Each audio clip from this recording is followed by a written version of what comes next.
Hi everyone, welcome back. ಇವತ್ತು ನಾವು electrical energy ಬಗ್ಗೆ ತಿಳ್ಕೊಳ್ಳೋಣ. ಮೊದಲನೇದಾಗಿ ಎನರ್ಜಿ ಅಂದ್ರೇನು? Energy is the capacity of doing work ಅಥವಾ ಎಬಿಲಿಟಿ ಟು ಡೂ ವರ್ಕ್ ಅನ್ನ ನಾವು ಎನರ್ಜಿ ಅಂತ ಕರಿತೀವಿ. ಹಾಗಾದ್ರೆ ಎಲೆಕ್ಟ್ರಿಕಲ್ ಎನರ್ಜಿ ಅಂದ್ರೇನು? So electrical energy is the product of power into time. ನಾವು ಪವರ್ಗೆ ಟೈಮನ್ನು ಮಲ್ಟಿಪ್ಲೈ ಮಾಡಿದಾಗ ನಮಗೆ ಎನರ್ಜಿ ಸಿಗುತ್ತೆ. ಸೊ ನಿಮಗೆ ಗೊತ್ತಿದೆ, ಡಿ ಸಿಯಲ್ಲಿ ಪವರ್ ಫಾರ್ಮುಲಾ ಏನು? Voltage into current. ಅದೇ ಎ ಸಿ ಇಲ್ಲಾದರೆ voltage into current into power factor ಬರುತ್ತೆ.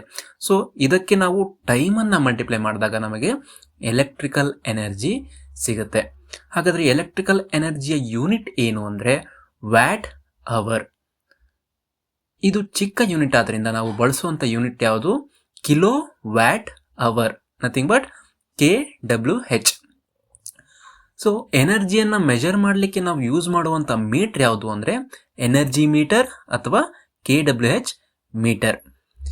ಸೊ ನೀವೀಗೇನು ನೋಡ್ತಿದ್ದೀರಾ, ಇದು ಸ್ವಲ್ಪ ಕಾಲಗಳ ಹಿಂದೆ ಬಳಸ್ತಿದ್ದಂತಹ meter analog energy meter. So ಈಗ ನಾವು ಬಳಸ್ತಾ ಇರೋದು ಡಿಜಿಟಲ್ ಎನರ್ಜಿ ಮೀಟರ್. ಸೊ ಈ ಡಿಜಿಟಲ್ ಎನರ್ಜಿ ಮೀಟರ್ ನಿಮಗೆ ವೋಲ್ಟೇಜ್, ಕರೆಂಟ್, ಪವರ್ ಫ್ಯಾಕ್ಟರ್ ಈ ರೀತಿ ಅನೇಕ ಪ್ಯಾರಾಮೀಟರ್ಗಳನ್ನು ತೋರಿಸುತ್ತೆ. ಸೊ ಎನರ್ಜಿ ಬಗ್ಗೆ ನಿಮಗೆ ಗೊತ್ತಾಗಿದೆ ಅಂತ ಅನ್ಕೊಂತೀನಿ. ಮುಂದಿನ ವಿಡಿಯೋದೊಂದಿಗೆ ಮತ್ತೆ ಭೇಟಿಯಾಗೋಣ. Always learn.